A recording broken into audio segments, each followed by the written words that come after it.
जुबानी जिस तरह से लगातार एक दूसरे पर वार हो रहा था, आज फुरफुरा शरीफ से आप देख रहे हैं, बंगाल से हमारा हल्ला बोल का ये स्पेशल एपिसोड।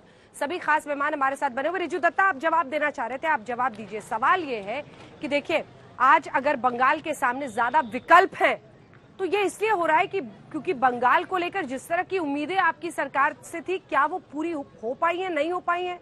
एंटी इनकम्बेंसी एक बड़ा फैक्टर होगा, और इसी में क्या जो आरोप बीजेपी का लगा है उसमें दम है।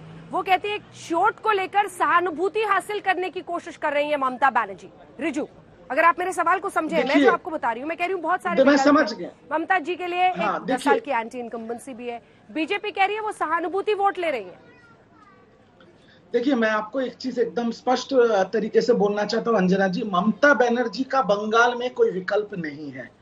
पहला तो ये बात, ममता बनर्जी छोड़ के बंगाल के लिए कोई सोचता नहीं है, क्योंकि अगर आप जो जितने सारे विकल्प आपको दिख रहे हैं, तो एक भले ही वो इस बंगाल भारत का हिस्सा है और वो भी भारत का हिस्सा है, बट एक विकल्प हैदराबाद से है, तो वो यहाँ पर मुख्यमंत्री नहीं बनेंगे। दूसरा जो विकल्प है, जो स्टार कैंपेनर्स है बीजेपी का, वो मोदी जी हो या नड्डा जी हो, अमित शाह जी हो, वो कोई भी इस इलेक्शन में खड़े नहीं हुए हैं कि वो यहाँ पर रह के यहाँ के लोगों के लिए काम करेंगे। तो विकल्प तो सिर्फ ममता बनर्जी है, ममता बनर्जी का विकल्प ममता बनर्जी है। और रहा बात मुसलमान वोट का, जो जिसका बात आप कर रहे थे, तो ISF सेकुलर नहीं है, ना उनको मान्यता मिला है इलेक्शन कमीशन का, ना उनके पास अपना सिंबल है, और दूसरा AIM है, AIMM का कोई तो यहाँ पर जगह है ही नहीं, क्योंकि बंगाल के जो मुसलमान है उन्होंने देखा है कोरोना काल में और कोरोना के बाद आम्फान काल में उनके साथ और उनके पास खड़ी थी सिर्फ तृणमूल कांग्रेस और ममता बनर्जी। तब ना AIM यहाँ पर रोने आया था मुसलमान का दर्द देख के, ना बीजेपी आया था। ये लोग सब चुनावी मुसलमान, चुनाव के टाइम मुसलमान बन जाते हैं। अरे रिजुदा, आपको याद दिला दे, जब कोरोना में सारे हमारे बंगाल के सारे मजदूर जब बाहर सारे स्टेटों में अटक गए थे, तो ये भाजपा थे जो इन लोगों का खबर लिया था। और ममता बनर्जी क्या नाटक करके पहला ट्रेन से ले आया। पूरा दुनिया में बॉम्बे में इतना लेबर है, बैंगलोर में इतना लेबर, दिल्ली में थे, उन्होंने ट्रेन ले आया था। ये ना, ये दूध देने वाली गाय का जो थ्योरी है, ये थ्योरी बार बार जब दोहरा के भी देखा कोई काम नहीं हुआ।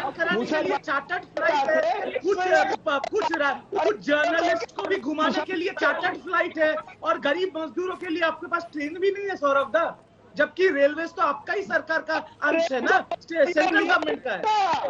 हम तो ट्रेन देने चाह रहे थे, मोदी जी तो ट्रेन देने चाह रहे थे, ममता जी तो लिया ही नहीं।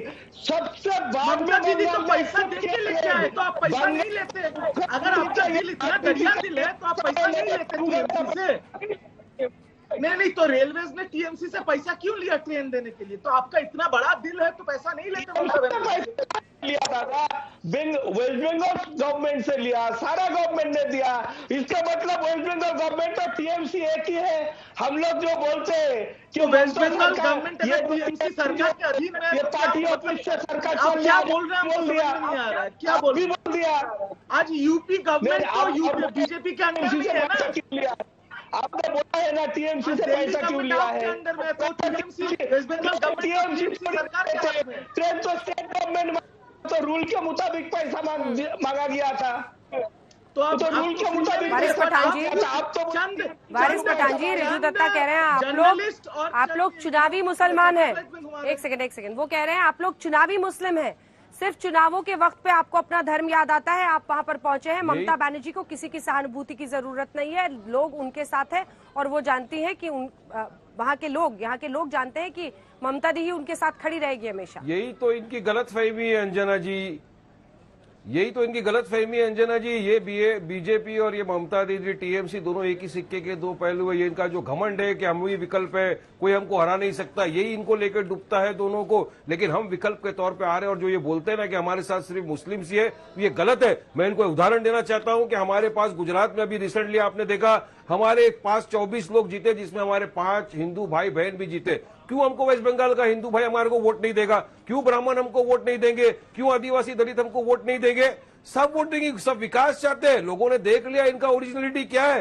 ये लोग सिर्फ और सिर्फ कम्युनल राजनीति करते हैं, हेट्रेड की राजनीति करना जानते हैं। लोग एक दूसरे को गलत गलत इल्जाम लगाना जानते हैं। इनके पास डेवलपमेंट के लिए कोई प्रोग्राम नहीं है। इनके पास लोगों को किस तरह से जॉब देना, इसके पास कोई पॉलिसी नहीं है इनके पास। अंजना जी, आज हम लोग एक विकल्प के तौर पर आ रहे हैं, लोग हमको एक्सेप्ट कर रहे हैं। बिहार में एक्सेप्ट किया, हमको 21 जगहों पे लड़े, 5 हमारे एमएलए जीत कर आए। गुजरात में 40 जगहों पे लड़े, 24 हमारे कॉर्पोरेटर जीत कर आ गए। हिंदू भाई बहन हमारे जीत के आ रहे, हमको हमारा हिंदू भाई बहन भी वोट दे रहा है, तो इनको तकलीफ हो रहा है। अरे भाई साहब, आपका पूरा पूरा पर्दा फाश हो गया लोगों के सामने कि आप सिर्फ हेटरेट की राजनीति चला रहे हो, आप डिविजिव पॉलिटिक्स कर रहे हो, आप सिर्फ देश के अंदर कम्युनल फेडरलिज्म की बात करते हैं, आप डेवलपमेंट की बात नहीं करते। आपके पास कोई मुद्दा नहीं रह गया कि आप किस तरह डीजल पेट्रोल गैस का भाव नीचे लाएंगे। आप सिर्फ महिलाओं का अपमान कर सकते हो, महिलाओं को सम्मान आप नहीं दे सकते। आप महिला एम्पावरमेंट की बात कर सकते हो, वो सिर्फ जुमले ही जुमले।